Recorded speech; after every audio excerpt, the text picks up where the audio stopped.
Well, this is what passes for a Blender conference this year.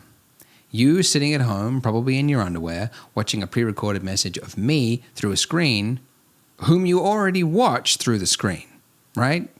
But there wasn't all bad news this year. There was some good news. For example, millions of people who suddenly found themselves locked at home, possibly unemployed, decided to start learning Blender. So the moment the lockdown came into effect, the traffic to my Donut Beginner series doubled, and it hasn't slowed down.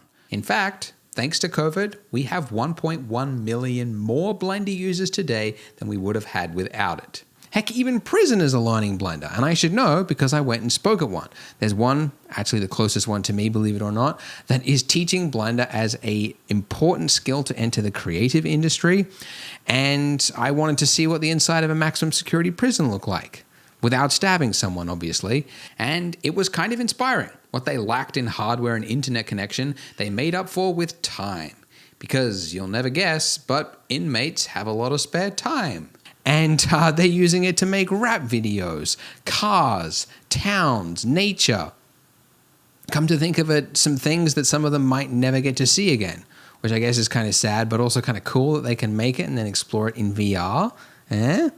And over at Poliigon, we've been busy trying to solve the biggest problems that plague 3D artists today, like creating a Blender Toolbox add-on that automatically takes new downloaded zip files and creates a ready-to-use material with one click, so you can get photoreal materials into your scene faster. We've also developed all sorts of photo-scanned plants, rocks, grounds, and procedural generators, which you can read more about at blog.poliigon.com if you were so interested.